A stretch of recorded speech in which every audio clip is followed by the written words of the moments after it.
Hello everyone, my name is Bata. Welcome to my violin online class.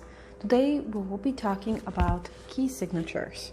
I'm going to explain basic key signatures and how it relates to the violin. So let me show you how to do that. The first thing you need to know about what is the key signature is the amount of sharps or flats or lack of them next to the treble clef or any clef for that matter. So as you can see here, you have treble clef and you have no sharps or flats, and that would suggest a certain key signature. If you don't have any sharps and flats, that would suggest C major, or so we have a relative A minor signature. Let's say here you have a different sign. So let's talk about what does it exactly mean and what is the difference between the keys. Before we get into key signatures and understanding the differences between them, I need to explain a few music terms, which is a half step, and half step is the smallest step between two notes in music. Whole step, on the other hand, is two half steps. So between F and F sharp, we would have a half step, and between F and G, we will have a whole step. Now, the other term that we need to learn is sharp and flat.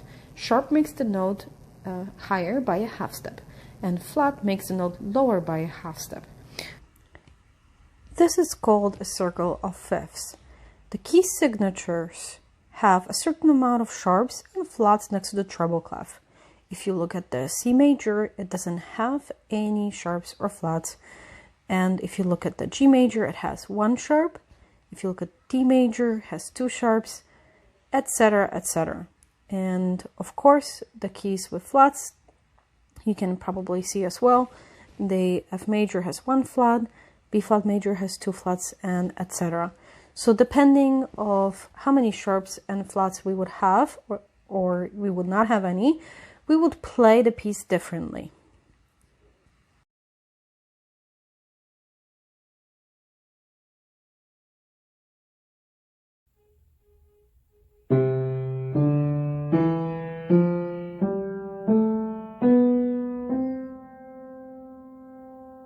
In a G major key, we have one sharp, which is F sharp.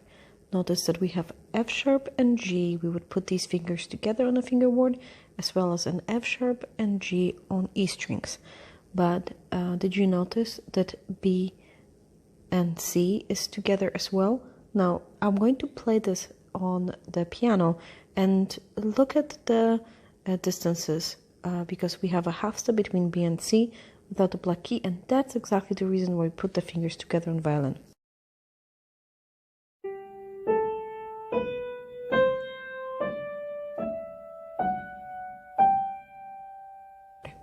The same thing relates to a D major that has two sharps, F sharp and C sharp. You will see the F sharp will be closer to G, as well as C sharp will be closer to D. The same thing in A major, the sharps are basically making the notes higher, and so we move them closer to the next note. How does the key signature is recognizable? Notice we don't have any sharps or flats next to the treble clef. Also, the piece ends on C, which would suggest a C major key. This is, we have one sharp, F sharp, and the piece ends on G, which would suggest a G major key, because we have one sharp. If you look at another piece, we have two sharps next to the treble clef, and the piece ends on D, which would suggest a D major key. Well, I hope that this was helpful, and it will allow you to better understanding key signatures and how it relates to the violin playing. Thank you, and bye-bye.